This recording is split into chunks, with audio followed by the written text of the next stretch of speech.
Good afternoon, everyone. Thank you so much for joining another live session on my declassified Caribbean news and commentary channel. And today we're going to be looking at independence or illusion, Jamaica and the Caribbean's U.S. reality.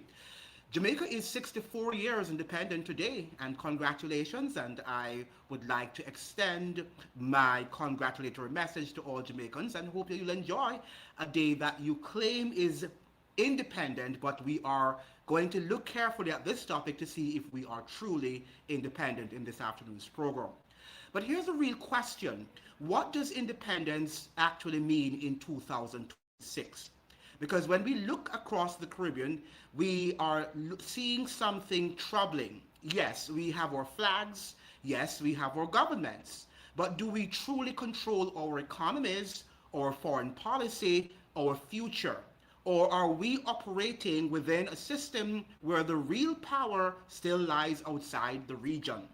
This afternoon, we're asking those hard questions, or these hard questions, and this is what this program is all about. Thinking. This is the Thinking Channel. Is Caribbean independence real, or is it an illusion? That is what we are here to ask in this afternoon's program. Now, we understand that Jamaica became independent in 1962. The promise of self-government or self-governance. We thought that we were going to have economic control and we were going to develop our own cultural identity, which we did to a great extent. The regional wave, we afterwards, after Jamaica received its independence, and you had Trinidad and Tobago, you also had Barbados, Guyana, etc., who followed in that sync. As I told you yesterday, Great Britain after World War II was economically depraved, right? They were economically destitute, and they wanted to find a way in which they could decolonize those countries in Africa and also in the Caribbean, which they did. So what they did, they called our respective leaders from Africa and from the Caribbean, and they sort of inked out some agreement while maintaining the system in place. Many forms of colonialism were kept in place, but they would fool the people. The black elites, the black political elites and the black economic class would take over, or the Indians in the case of Guyana and Trinidad, and then what happens is that they would run the country basically the same way in which our white overlords ran the country. So this is nothing new. This is nothing that we should be impressed by. It is something that we have to question. The expectation versus the reality. Political independence was achieved, but economic independence is still in question. And for those of us who know the history of Jamaica, we know that Norman Manley, one of the premiers, one of the founding fathers of Jamaica, did say that his generation obtained political independence, but it was for the other generation, which were the boomers, the baby boomers, who should have continued on the project of economic independence. Since that time, neither has the baby boomers, or neither have Generation X obtained independence for Jamaica. That's economic independence. And many of the countries in the region, in the Caribbean at large, are not economically independent. We are independence, as a famous economic scholar said some years ago. So we have to begin now to assess where we are and where we are really heading. Now, there was something here written by this particular writer, Jamaica Fake Independence, Flag-Waving Celebrants. And he's saying that they're just flag-waving celebrants.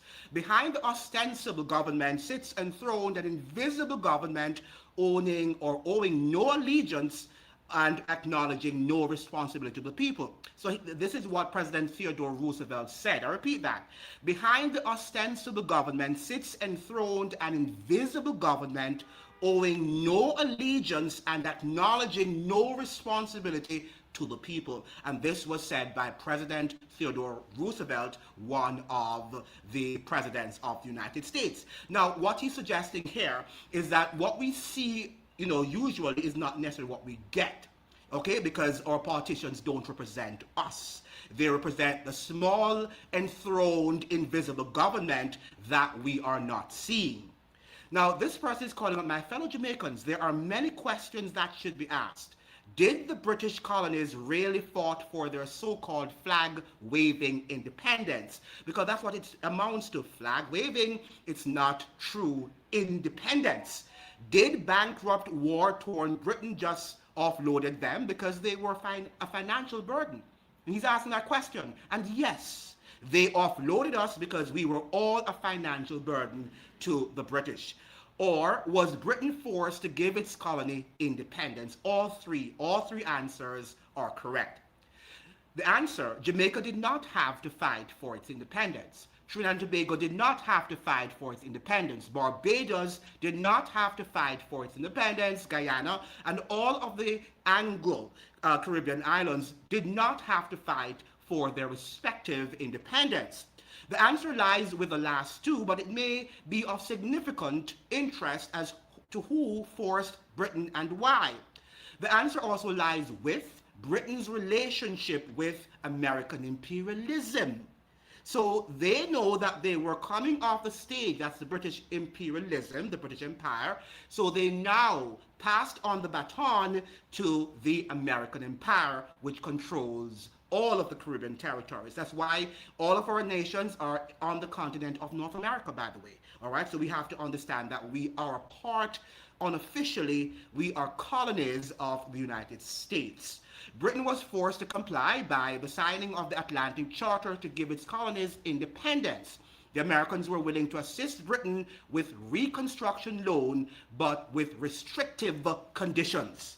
Right? With what? Restrictive conditions. In 1941, US President Franklin Roosevelt, that's FDR, asked British Prime Minister Winston Churchill to meet with him to work out their strategy of cooperation and come to agreements regarding further American assistance. They both met on board naval vessels Rendezvous in Placentia Bay, August 10, 1941, off the coast of Newfoundland, Canada. The Atlantic Charter was the statement of principles agreed to by President Roosevelt and Prime Minister Churchill of Great Britain at their first wartime conference, and that was between August 9 to 12, 1941. Very important that we understand the history. If we don't understand the history, we are going to repeat the past, right? The mistakes and the errors of the past, which we are doing because many of us are ignorant of history. Now, one of the major provisions by the Atlantic Charter declared as follows: after the final destruction of the Nazi tyranny, we hope to see established a peace which will afford to all nations the means of dwelling in safety within their own boundaries, and which will afford assurance that all men in all lands may live out their lives in freedom from fear and want. Such a peace should enable all men to traverse the high seas and oceans without hindrance. The Atlantic Charter, and this was by Franklin Roosevelt, FDR, and that was from the Presidential Library and Museum Archive. So what they want people to do was to live in their respective countries, even though they were under the so-called American Empire. FDR made it clear to Churchill that American support was conditional upon Britain signing on to a document that he and his advisors had drafted, known as the Atlantic Charter. And that is from President Franklin Roosevelt. And here's what he's saying here, and this is coming from the United States of America. Those empire trade agreements are a case in point. It is because of them that the people of India and Africa, of all the colonies near East and Far East, are still as backward as they are. Do you hear what he's saying here? And this is from FDR. The colonial system means war. Exploit the resources of an India, a Burma, a Java, take all the wealth out of these countries, but never put anything back into them. And that's exactly what they're doing in our respective Caribbean countries. They're taking everything out of them and they're not replacing them with anything, including human capital, by the way. Things like education, decent standard of living, minimum health requirements, all you're doing is storing up the kind of trouble that leads to war. All you're going to do, he's saying, all you're doing is negating the value of any kind of organizational structure for peace before it begins.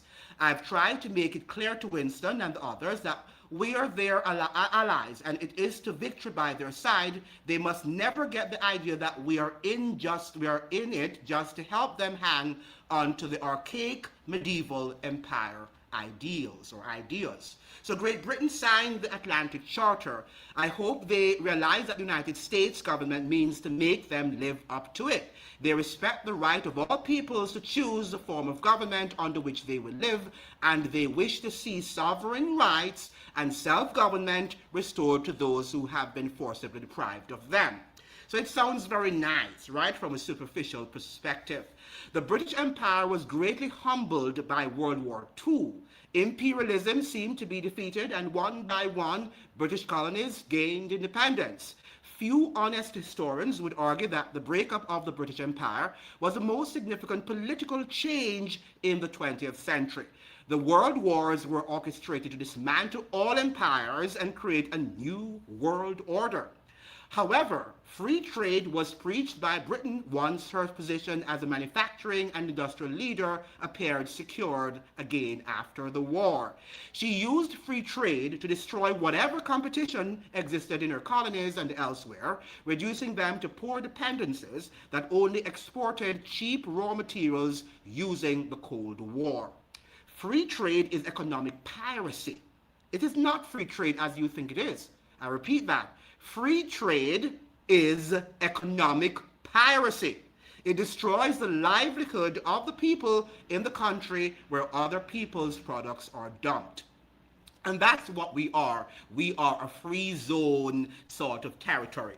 The British corrupt colonial plunder continued by using investor-state dispute settlement mechanism, that is the ISDS. Now, Jamaica's independence was achieved in 1962. In 1962, the House of Lords debated the Jamaican Independence Bill debate. An excerpt of the speech, member of the House of Lords, Lord Walston, said at Jamaica Independence Bill debate in 1962, and I quote here, "As the noble Marquess has said, Jamaica has been a colony for close on 300 years, and I think that we are entitled to look on those 300 years with a certain amount of pride, not undiluted with shame.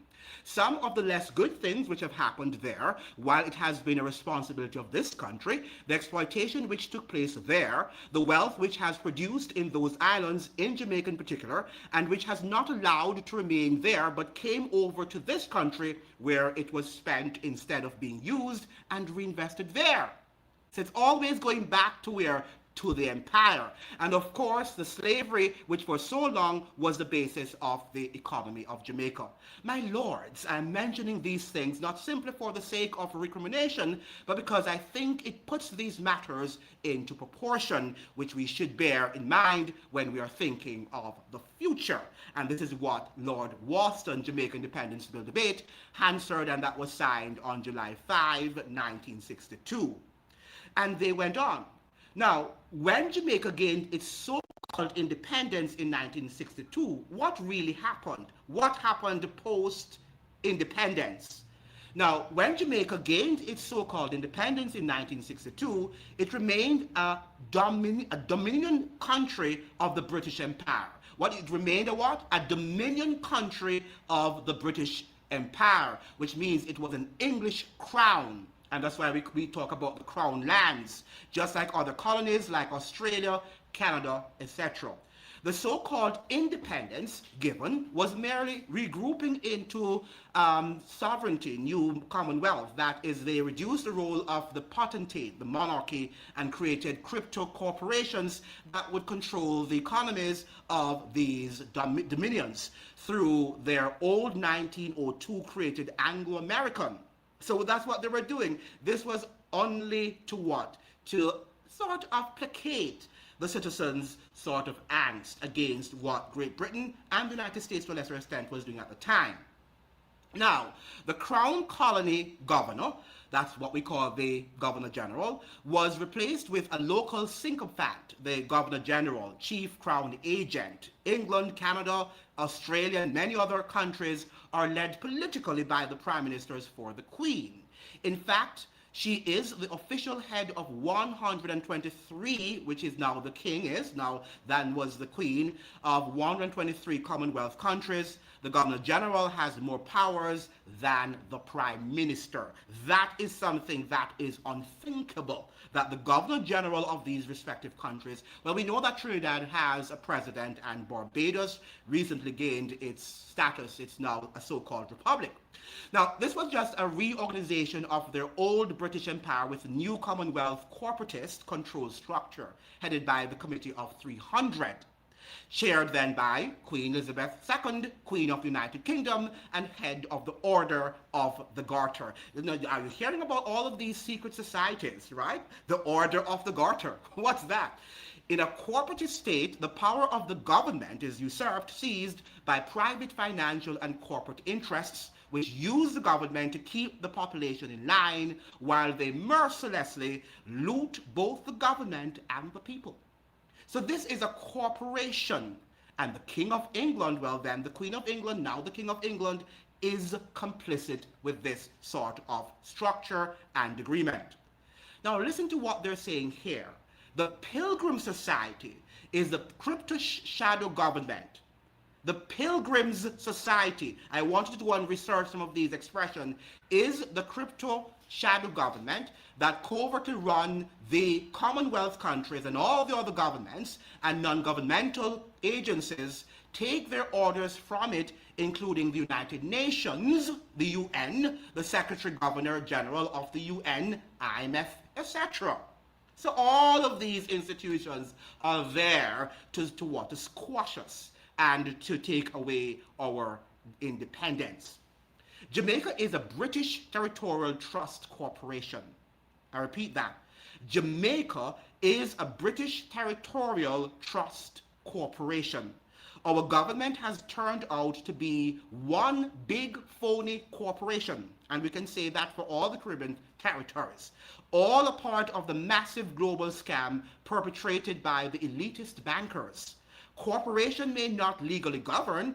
Corporatized government is a fraud, because it means therefore that they're not going to do what the citizens want them to do. They're not public, and that's why they're always talking about the private-public partnership, right? As if we should all go onto that and think that this is great, right? The fake global financial system is an outright fraud and deceit of the world. Virtually all countries are run as a corporation ruled by the British Crown and the Vatican. I repeat that.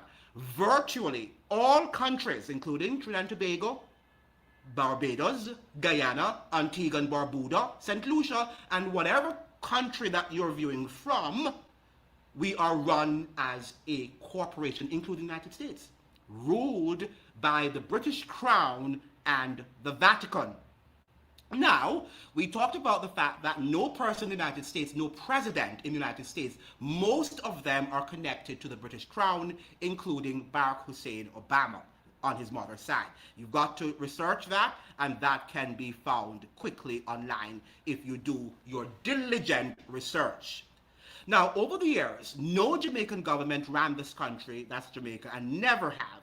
They are beholden to higher powers and external forces, and our politicians do what they are told to do.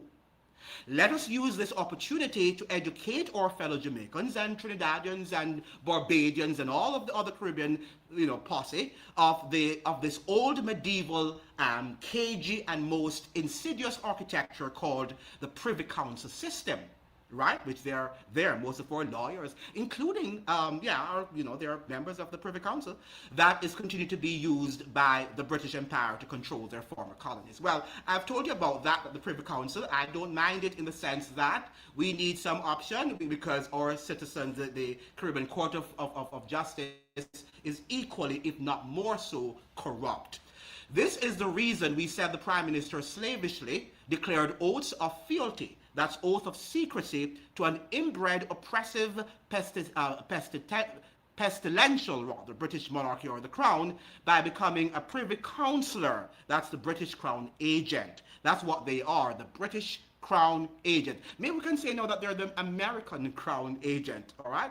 He is a colonialist, loyalist that does not have the interest of our country, Jamaica, or the Jamaican people at heart. He surely is not allowed to disclose any matters discussed in Privy Council meetings. So all of what we're seeing here is run by an invisible secret government, that which we are not privy to see or to see. Now, in light of that, we have to look at where we're going as a region, as a people, because if these things are happening and we're not hearing them being talked about, why are we constantly thinking that our governments are actually representing us when they're not? Our governments are not there to represent us. Our government are there working on behalf of secret people, powerful corporatists who are actually taking over our rights and taking over every aspect of our resources that we have there. Let me see what Trevor is saying here. Good evening. Same with Barbados. Produced record-breaking amounts of cane sugar only to give it away to the Queen and smiling while they take dusty sugar from Guyana to use at home. And this is what is happening, right? We are corporations and we must begin to call these things out. But our people are not necessarily interested in these realities. They're not necessarily interested in truth. By the way, do you know that without truth, I always tell you about unity and truth, do you know that there's not going to be any peace if we don't have truth? Do you know that without truth, there can be no peace? And that's why we always have crime and violence. We're warring with each other because really we don't know who the real enemy is. So we attack the person that we think is the closer to us, and that is how we are going to get what? Justice, when that is not the case. And many of us need to grow up, need to read, and need to educate ourselves, which we find a lot of ignorance in this region and the world at large. The U.S. was established as a corporation too, but many people don't know that it is a corporation. It is a corporation. And when we think about that, Trevor, the whole matter of the fact, when we think white people had freedoms, right? Remember now that the founding fathers never really believed in the true freedom of white people too, right? They were still second class. We were at the bottom, definitely, because we were considered to be unusual, right? Abnormal people. But the white people also were not free. Remember now that they didn't have the rights to vote. It was under Andrew Jackson in the 19th century, around about 1830s thereabout, that he gave white people, all white men, not white women now, all white men. So when we think that the United States is just this black-white thing and that they were at the start, okay, that they too were free, they were not free. And thanks to Trevor, he's telling us that the United States was also founded as a corporate state. The problem is that many people, whether in the United States or in the Caribbean, do not want to hear that. They think that the life that we're living now is a life that we will continue to live, and that we will never, ever become slaves. Because you think that what they're telling you, that you have some rights, you can vote for your government, and the government is going to give you freedom. That is what is going to happen. You're going to protest and make some noise, and you can make all the noise you want to make. The government is going to continue to kick you. Because you have to be able to understand, again, systems of power. If you do not understand who controls what and the hierarchy of power, you will never know. As much as you want to go out there and protest and make noise, you are just being an idiot, right? And I see many of you going out there and your podcasts are not explaining to you that we must look at the systems of power, because that is how we are going to be free, because we don't have power in our hands. Maybe we have to reshape the system, but how is the system going to be reshaped when most people are actually ignorant of how it works? It can't be reshaped. They know that. They understand that. So what they do, they have all of these grand galas, right? And you're there with your flag and you're drinking and eating your doubles and your patties and all of that, and you think you're free. And they will say, oh, Usain Bolt is the fastest man in the world. And you feel that that is what makes Jamaica a wonderful country. But what if you are enjoying yourself in a slave colony. And that's exactly what it really is. Good evening, Stephen Knight. Thank you so much for joining. And then we have Trevor saying independence is just a very overlooked illusion of freedom. It is. Note, the so-called fight for independence only came after the system had most people under control to automate work without being put to work. Absolutely. Another thing is that if you notice too, Marcus Mosiah Garvey, he was so much obsessed and passionate about what? Work, economic independence. He was not there doing what these people are doing right now. He was saying that white people, the white planter class, and they have passed on the baton. They have passed on the baton to the black ruling elites. Right? They will never set us free. They will never set us free. What they have done now, they have successfully, the CIA, for example, has decided to infiltrate Pan-Africanism. And people are just there talking about black, black, black, black, and Africa, Africa, Africa, as if that what is happening in the Caribbean is not happening in Africa. The same thing that we're talking about that is taking place here in the Caribbean is also taking place in Africa. So they're not free there. So you can cry, hello, Mama Africa, how are you until thy kingdom comes? You are going to go there and be enslaved just like you are here in the Caribbean. Because if we do not change the system, if we don't understand that the same people who control the Caribbean are the same people who control Africa, Asia, all around the world, then you are going to be definitely, enslaved. So we have also people are greeting each other. So this is what we are here to discuss. And Bert Samuels, and he is a lawyer in Jamaica, and he is here decrying also the whole matter that Jamaica's independence is a scam. And we can say that the entire Caribbean region is a scam. But notice how our people don't want to listen to these things. They're not interested in this because this is not talking about some scandal and making some noise. Now, he's saying here that Samuels brands Emancipation Declaration a scam. That's serious. Veteran attorney Bert Samuels has delivered a stinging rebuke of Britain, describing the Emancipation Declaration read at midnight on July 31st, 1838, as a scam that deceived the formerly enslaved and whose legacy, he argued, continues to shape Jamaican society nearly 2 centuries later. The same people there are the same people who are controlling Jamaica, only that they are now invisibly black faces. Samuels made the remarks on Friday, exactly 188 years after the declaration was read by the then Governor-General Sir Lionel Smith at midnight, ushering in Emancipation Day in the British West Indies on August 1, 1838, which we just celebrated on August 1. The British are super scammers, Samuels told the Gleaner. Now, I don't want to have to tell you that Bert Samuels have also benefited from the system.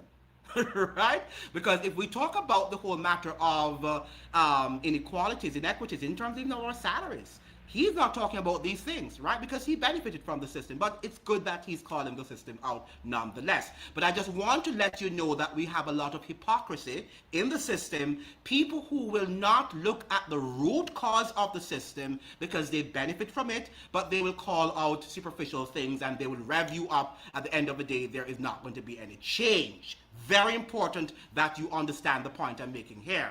A lot of our intellectuals are benefiting from the system too. The same Sir Hilary Beckles and many of them. All right, and he's actually quoting here from Sir Hilary Beckles of Barbados. They were supposed to free us in 1838 with Lionel Smith, read this disrespectful proclamation after Queen, made sure to look after her planters with £20 million. And the planters, found out that £20 million was going to be paid to them in exchange for freedom in 1834. So it was already decided that the only way they're going to free us is if we pay them reparations, pay the planters reparations, not the slaves now, the planters. So Britain heard that yes, we're going to have emancipation because the slaves were really, after, for example, in Jamaica, you had Samuel Sharp and his successful revolution, slave revolt in 1833 thereabout. I think that Britain understood that this was the nail in the coffin. But they were not serious about liberating us. What they really wanted was, okay, well, we're going to give you the freedom because we are under serious pressure because the slaves are really kicking up a storm. But at the same time, they said, okay, you want your freedom, you have to pay us for your freedom. And that's exactly what they did in Haiti also, where the Haitians had to pay reparations. So they went back to the British Parliament and asked for 4 more years, he said, citing the work of historian Professor Sir Hilary Beckles. And I want to say Sir Hilary Beckles is a very astute and, well-spoken, and writes very lucidly on history, on Caribbean history, and we should study his work. Don't be now fooled because he might not be doing what we want him to do, that we ignore what he's saying. And so I'm saying to you sometimes, don't look at the person, look at the message. Do not ignore what the messenger is saying. Everything that they're saying, whether it's true or it's a lie, and it's for you to determine that, then we need to examine all issues here. According to Samuels, the 4-year apprenticeship period that followed the abolition of slavery was justified by the claim that formerly enslaved people needed time to rehearse freedom. So this was the sort of arrangement that they had, not to give us our freedom, but really because we actually forced their hand to give us our freedom, but then we had to pay them. Can you imagine? Having worked for them for years, free of cost, we had to pay the planters reparation. And by the way, we learned that in 2017 was a time that was the end of the payment that went to the same planters. Can you imagine from 1834 to 2017, the amount of money that Great Britain and the planters and their descendants got from the slaves and their descendants? That is something incredible, unthinkable. They said we needed 4 years to rehearse freedom, and we couldn't manage freedom if it was given to us. And the same thing was said in the United States, that black people cannot govern themselves. They've been saying that for a long, long time, that black people, the descendants of slaves, cannot govern themselves. And haven't we, who inherited the same system that they have bequeathed us, haven't we proven them right? Yes, we have proven them right. Why? Because we didn't change the system, right? So because the system wasn't transformed and changed, and we are functioning in the same system, right, in that same slave-like system, then chaos reigns supreme in most of our Caribbean territories. That was the most terrible 4 years, he's saying here. They worked us, including my great-grandfather, Edward Samuels, because he was a slave boy. He lived to almost 100 years, and we no get a penny. And them say, the old house them, we live in and a few. And I remind we say, the plantation lands and no few. We must work for them or leave them place, cause I no fewy, an emotional Samuels added. So what we are seeing is that the lands in Jamaica, for example, I don't know in Barbados, but I know in Jamaica, most of the lands are called crown lands. Okay? So it means, therefore, that it is for the monarchy. And many Jamaicans are finding themselves now in St. Thomas, for example. I hear that the government is bulldozing, homes down, and people are crying, and they're saying, we are the descendants of slaves, and it's our land. Is it your land? And that is why we have to study our history. We are the ones, just like the Maroons who we laugh at, right? Because they broke company with the British. They were the only ones in Jamaica who are standing up for their land. And right now, the government of Jamaica is even going for the lands of the Maroons and saying that their treaty between them and the British were years ago, and it's null and void at the moment. So we can see that they are going to make us landless right now. They're bulldozing many lands in Jamaica, telling people that they have to develop these lands. He also condemned portions of the Declaration urging the formerly enslaved to remain on the plantations where they had been born, and warning that unemployed people could be treated as vagrants. And that's what they did in the United States too. The people were trying to get jobs, and they were describing them as vagrants. So How am I going to get a job if I don't walk around and find if there's a job here and there? But the United States wouldn't allow the freed slaves in the United States after the Civil War to even walk. Can you imagine? They could not even be seen walking because they would be described as vagrants and people who are threatening. They were a threat to the order of the South. Some of the laws that the slave laws, well, they were no longer slave laws. They were just like black code, black laws, whatever they used to call them after post Civil War, was just incredible. Now, if we continue happy with our masters, we must mind them lock we up as vagrants if we stop work for massa and a walk about free, and say we must behave ourselves like the Queen's good subjects. And that's exactly what they want us to do. Right? They're telling us that if we speak out and we use language like what his name now from Guyana, the Rodney Walters, right? Rodney Walters was in Jamaica, a predominantly black country, and he was a black intellectual, one of the finest that the region has produced. Let's say that. Apart from the Eric Williams and the Sailor James and these brilliant people, we must acknowledge that Walter Rodney was one of the finest, if not the finest, that the region produced. Okay? And yet still Jamaica had the privilege of having him at the University of the West Indies, and because he was preaching out against the system, that the system needed to have some change to it. It can't continue the same way because it's the same colonial mentality that has been bequeathed to us. Then they told him not to come back to Jamaica. Right? So we can talk about black people and white people. And when we are in that system too, we are not much better. And we behave similarly. We behave similarly. The only thing we have is our black skin, black and brown skin. But we don't behave differently. The proclamation read by Sir Lionel Smith congratulated the formerly enslaved on becoming free laborers, while reminding them that the houses, provision grounds, and gardens they occupied remained the property of estate owners, and that they would have to pay rent in money or labor. It also warned that idle people wandering the country could be arrested and punished as vagrants. Exactly what they had, and this is true. Okay, Sir Hilary Beckles is not saying anything here that is new. We all know the history. That is right, that the history is correct, as he interprets and has declared it. The declaration further stated that the British people who have paid such a large price for your liberty expected the newly emancipated population to obey the law and contribute through labor to the island's prosperity. So they're telling us that they freed us and that we have inherited, this freedom that the West has given to African slaves. So we should pay them back, and we should listen to them, and we should obey their exploitative laws. That's exactly what they're telling us. The declaration further stated that the British people who have paid such a large price for your liberty.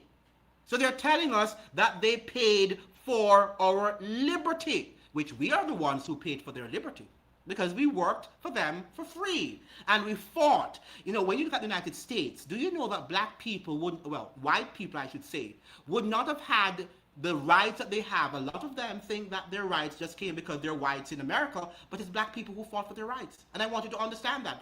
If you read carefully the history of black people in the United States, it is the black man, okay, and woman who fought for the rights of white Americans.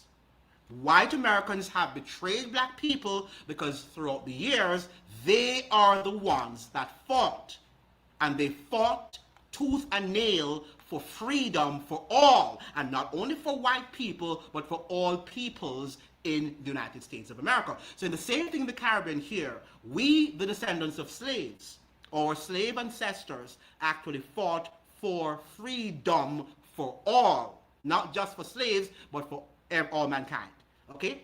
Samuels argued that despite the sacrifices of Jamaica's national heroes, the descendants of enslaved Africans remain disproportionately represented among the country's economic and educational underclass, with many still landless, which is true. He also suggested that the concept of vagrancy continues to influence how people occupying crown lands are treated, and they are treated without any form of respect. They're called squatters. Okay, and it means therefore that the police or any person in law can go there and and just evict them. So this is what we're seeing. So to be honest, he's saying it has ended slavery in law, but in full practicality, he told the Gleaner, political freedom without economic independence, land ownership, and black self-determination will only leave many Jamaicans and Caribbean people still dependent on the remnants of colonial plantation system, that's what we have in the Caribbean. The remnants of the colonial plantation system. Look at what happened when they were allegedly forced to end the agreement with the Cuban medical doctors. We saw what happened, right? Okay, is that political freedom? And this is what Bert Campbell and other people are asking. Was that political freedom when Trinidad and Tobago also had to participate with the United States in taking out the likes of Maduro from Venezuela? Is that political freedom? No, it's not. It means that we're doing what we are told to do. Okay? So we now still don't have access to the majority of our raw materials and resources, our rivers and beaches. Jamaicans don't have access. A lot of them don't have access to the beaches there. We're still fighting for that. We're still fighting for the full legalization of marijuana. Some time ago there was partial legalization, but there is no real market and no full economic independence for those who are growing marijuana to export and do business locally. So that's some of the ways how the system is still operating. So the system is not designed. The system is not designed to free us. The system is actually designed to enslave us. They are doing the same work that the planters did. And this is what we have to understand. This is nothing new. Now, we have the good day, Stephen, and then we have, similar to Haiti's situation with France, absolutely. We are still paying we had to pay reparations, and that's what is happening. People are destroyed for lack of knowledge. Sadly, they have been conditional to think, to crown commissioned freedom fighters and believe themselves to be disqualified from such discussions, but be led. I was talking to somebody the other day, Trevor, and they were saying that the Caribbean and people in the world, we thrive on conflicts. So what you do is you go on platforms where conflicts are, right? And you see all of the scandals that Miss Mia Motley is doing and Andrew Holness, and you try to come up with some sort of sensational video about it, and that is not going to free you. That is not going to free you. You have to be on platforms like these who are enabling you to understand the system that we have inherited, that we have been bequeathed with, a system that continues to enslave us. It's not this white versus black that you're talking about that makes it so simplistic and narrow. It's much more complex because a lot of our black people in Africa and the Caribbean are actually doing worse than what some of our white overlords have done and continue to do. All right, so this is something we have to understand, but we don't want to understand it. It's something we like to maintain ignorance. Ignorance in the region is bliss in the world at large. Now, Trevor saying they did us a favor for giving us quasi-freedom or slavery with privileges after benefiting from enslaving us. You can't make this up. I'm the arson and the firefighter, so you should praise me, insane evil. And that's exactly what our politicians are doing right now, They create the problem, and then they try to say they are the solutions, as Trevor is saying here, that they are the arsonists. And then they say, come, they're the firefighters too. The arsonists are the firefighters. So everything that is happening in Jamaica, in Barbados, in Trinidad and Tobago, that is how it was designed to be. Right? And you are counting on, this is unfair. Yes, the system is unfair. And the system was not designed to take care of the majority of us. Let's thank God for some of the freedoms that we had for such a long time. Okay, but don't think that this is something that it is inherently in the system. The system was not designed for that. People actually fought for it. And they protested in very sincere way, not the way that we're protesting now, where people are just going there to show themselves up and to take videos and to go on live stream and have views. That is not going to save you. That's the sort of thing we are now. Everybody wants to be seen, and people want to just be a part of how many views can you get, and there is no real truth coming out of the podcasts that are coming out of the region at all. Now, then we have and Saturday, a lot of people don't understand how the system works. Yeah, they don't want to understand, as we were saying here. The system is depressing.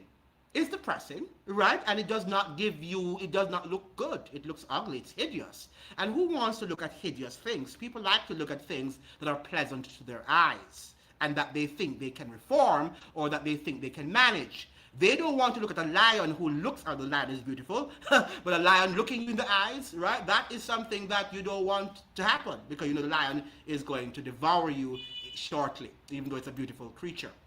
Now, we have here that Stephen Knight is saying, how does it work when you're in slavery, calls you and tell you owe us some money, it's time to pay us up, and signs off on this nonsense? The same thing is happening, Stephen Knight. The United States is going around people's countries, right? They are killing them, bombing them, and then they tell them that, yes, you need to have us because we are spreading freedom and democracy, right? It's the same thing happening, And then they're pillaging and plundering their resources and say that the United States is needed, even here in the region. Look at what Trinidad did. Trinidad did that because, according to what Kamala Purcell-Bethesda told its citizens, that the United States is going to help them and is there to spread freedom and democracy. So it's the same thing happening in a different sort of dispensation. And our people are not able to connect the dots, because they just think that slavery was then and we're free. We're free, but free in what sense? And for whose benefit and in whose interest? Okay, we're not free. The way I'm seeing Caribbean people behaving now, we are not free, and we will never be free under these circumstances. Can't be free, all right? Because there's just stupidity happening in the region. And then we have, and Stephen, you are actually correct. You are correct. Now, there was something here coming out of Guyana, which is something that we should reflect on, and they have some pretty good journalists of that country. Now, we have the leaders of Caribbean independence who were reformists. This is what the KITOR is saying, and this is true. There's something called false equivalence. This is when two things are presented as the same when in fact they are not. So when we talk about reformists versus revolutionaries, false equivalence is a fallacy. And this fallacy was exemplified by equating the call by the PPP for the firing of Minister of Public Security following the prison riots with the demand by the APNU in 2012 for then Minister of Home Affairs to be removed from office after the incidents of the Wismar Bridge, in which 3 persons were killed by gunfire. Now, the article went on to say, recently classified documents have nailed a lie which was being peddled by some supporters of the PNC. These supporters had contended that the Guyana Defense Force had trained members of the New Jewel movement prior to the toppling of the then Prime Minister Grenada, Eric Gairy. It is also a case of false equivalency to contend that the Caribbean was in a revolutionary upheaval at the time of the Grenada Revolution. This argument is self-serving because it attempts to reduce the culpability of the People's National Congress reform for the death of Dr. Walter Rodney by placing Rodney's assassination in the context of revolutionary upheaval in the Caribbean. Do you see how they work? Do you see how they work? And with all of what we're seeing here, some of the people that we're watching and they talk a lot about freedom are not necessarily freedom fighters. They are not necessarily revolutionaries. They are just there because they want to tell you what you want to hear. But the system is much more than racism. The system is much more than classism, even though classism is a part of the system, and all the isms and the schisms, right? We have to look carefully at the entire system, particularly at its roots. Because if we don't look at the root of the system, then we are not going to understand the system, and it cannot be uprooted. The system that is rotten cannot be uprooted if we're not uprooting it by its roots. The assassination of Walter Rodney took place in the context of revolutionary change in Iran and Nicaragua. But the changes that took place in the CARICOM region at the time were not revolutionary changes. Just like we're not seeing any revolutionary changes here. You can go and you can protest and make some noise all you want to make some noise. That is not revolutionary. The toppling of the regime in Suriname was a military coup and not a revolution. There was a political insurrection, not a revolutionary insurrection in Trinidad and Tobago. The incident in Grenada was no revolution, he's saying here, the editor is saying. It was a coup. The toppling of the Eric Gary regime by the New Jewel movement was a pseudo-revolution. The leaders did intend revolutionary change, but they had neither the means nor the expertise to undertake such a task. Maurice Bishop and his band of merry men did not have a clue of what to do to create a socialist state in a small island. By the way, the same thing was said of Michael Manley, that Michael Manley did not understand what he was doing. He said it too. He never understood what he was doing. Right? So many of these revolutionary leaders, apart from Fidel Castro, did not really know what they were doing. They were just experimenting with something. But in fairness to them, the United States itself did not know what it was doing when it also decided to revolt against what you call it now, the British Empire.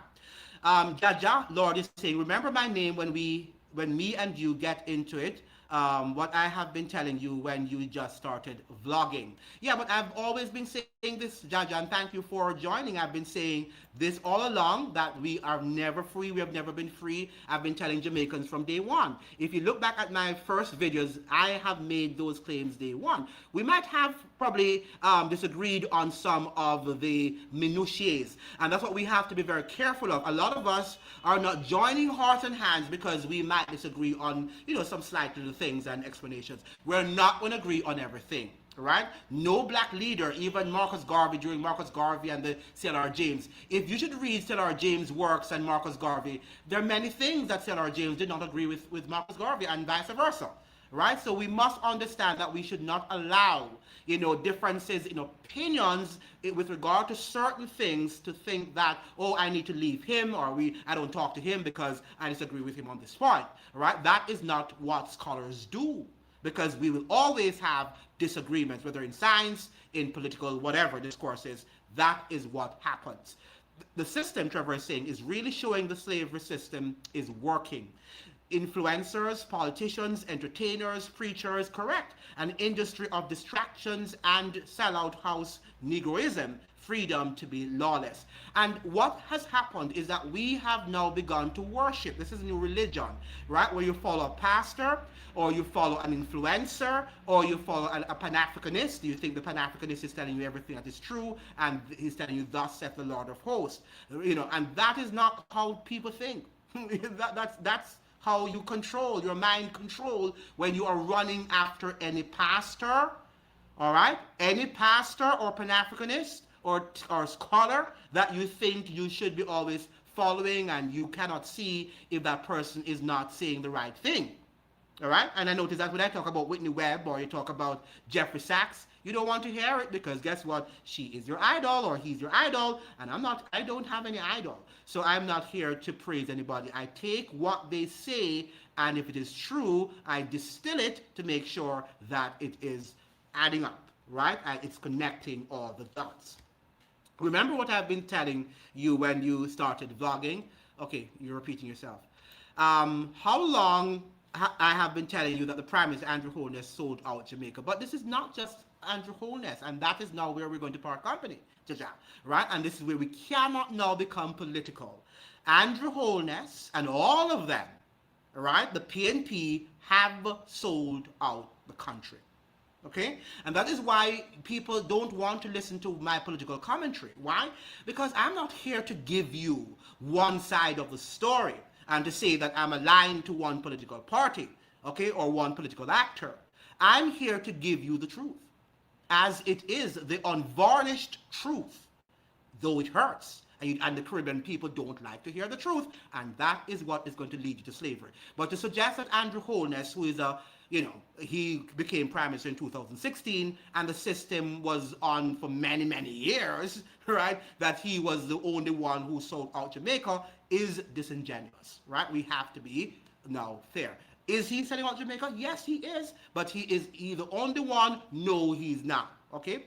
The very first day when you started blogging, I was the first one to comment on your channel. Oh, thank you so much, Jaja. But I'm saying that it's not Andrew Holness, and I continue to say that the PNP have done it. Mark Golding will do it. To some extent, even Michael Manley did it when he came back to power in 1989. So let's not just now hide the story. All of them, including P.J. Patterson's, have sold out the country, right? Because it was under P.J. Patterson, for example, that the beaches, right? The beaches were privatized, and many Jamaicans do not have access to their beaches.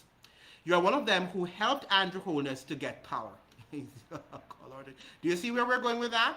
Oh no, how would I be one of them who helped Andrew Holness when I have been on Andrew Holness's back, okay, and saying that he's doing all of these things that he should not be doing? Never helped him, will never help him. Will I say what political strength he has? Yes, I will say that. Will I talk about his political weaknesses? Yes, I will also highlight them. It doesn't mean, therefore, that because if I highlighted strengths and weaknesses, it means, therefore, that I'm on board with him. Stephen is saying, now let's not give these people too much credit. The system can be changed. How? Right? That is the question that we're asking. How is the system going to be changed at the moment? Because it is rotten to the core. Remember now that it's what the system of slavery, which we're saying we have inherited, that nothing was really fundamentally changed, right? That, the shackles came down. Chattel slavery came down. It had to. And look at how violent that came down. Okay? But the system did not come down entirely. That's what we're saying.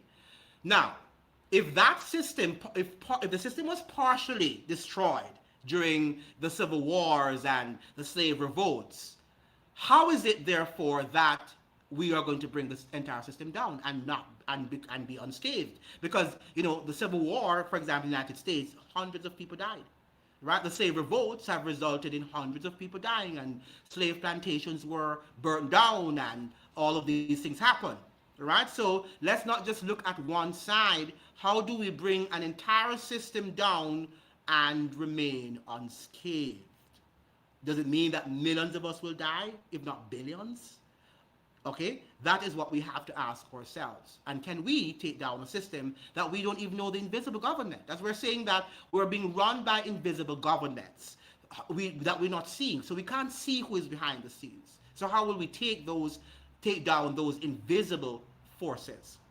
I was the first one to call you uneducated fool. Okay, well, you are one, because you're telling me that I brought Andrew Holness to success, brought him back to government.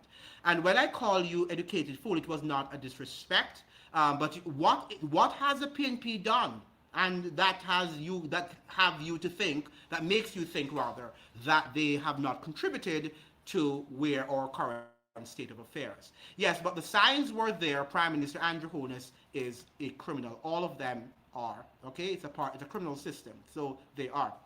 From the very first day Prime Minister Andrew Holness got into office in power, I know he was working for the slave masters. He's a slave catcher. But that is what we're saying here, Jaja. Are you listening? And that's one of the things, again, people don't listen when they come on the platform. They want you to say what they want to hear. And from the beginning here, I told you it's a system in which it's a criminal system.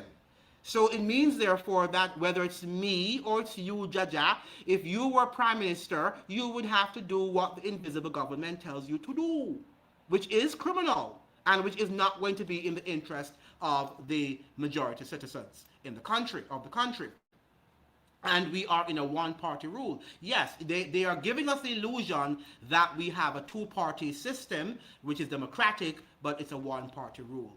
The PNP sold a few things in Jamaica, likewise. Every country sold things in their country, likewise. Okay, now Andrew Holness came to power in 2016. Before 2016, the PNP were the party that was in power for the majority of the time of independent Jamaica. Can we just say that? Now, as far as I know, all right, Jamaica wasn't doing well in 2016. As far as I know, Jamaica hasn't done well since the 1960s. Right? Since the 1960s, Jamaica has not done well since that time. Right? So how is it that it's only Andrew Holness? Let us think logically.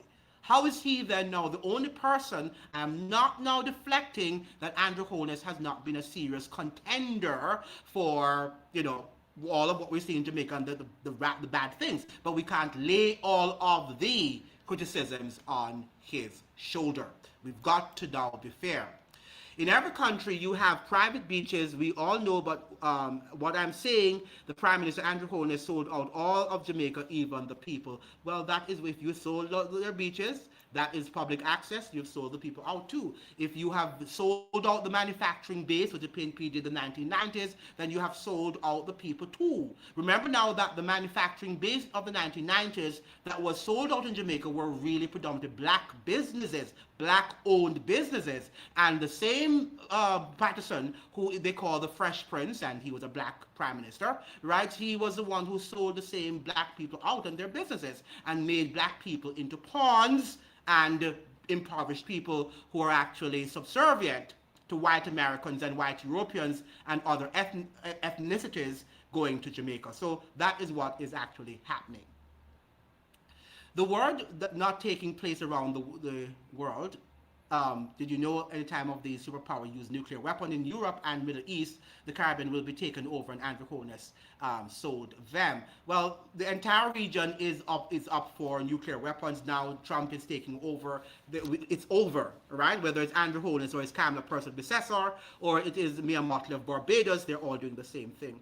You have to mix a little common sense with your education. That was one of the speech President Trump tell Americans, get back to common sense, and you are only using education. Obviously, if I was not using common sense, I would not be able to tell you that you cannot just say Andrew Holness is the only culpable person, because he's not, because he came into power 2016.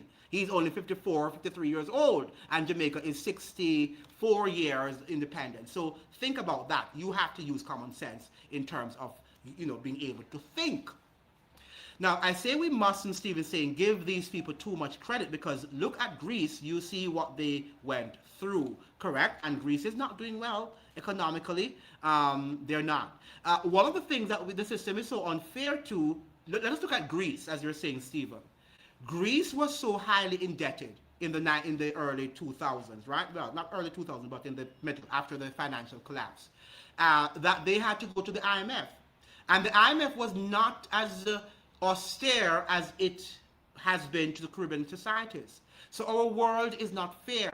So while Greece was more indebted than Jamaica and Barbados, but Greece did not go through the debt sort of austerity that these two islands had to go through, because the system is not the same. So that's why we can't compare apples to oranges. We have to look, when we're making comparisons, to how the system is, how we treated Greece in comparison to how we treated Jamaica and Barbados, which it was not in any way equal at all. Do you think the police killing in Jamaica is by mistake? It's not. It's not, and in the United States too, as well.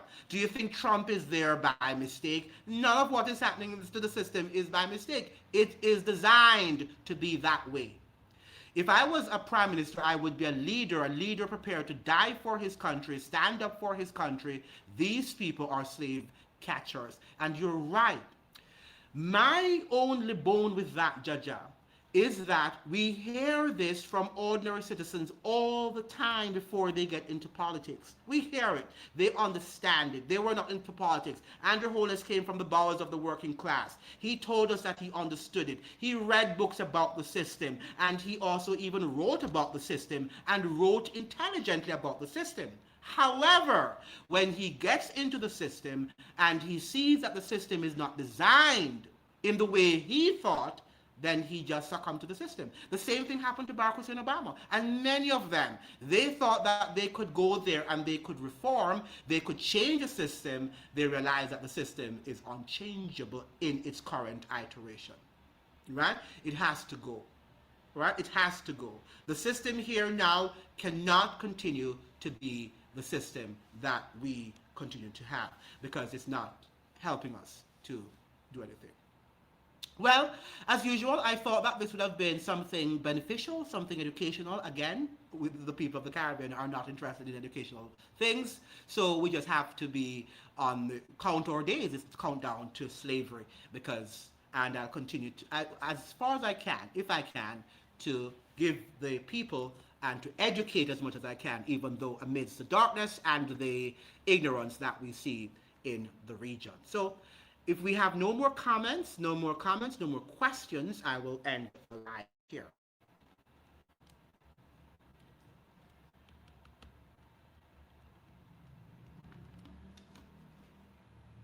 Okay, thank you so much for joining. Have a good one.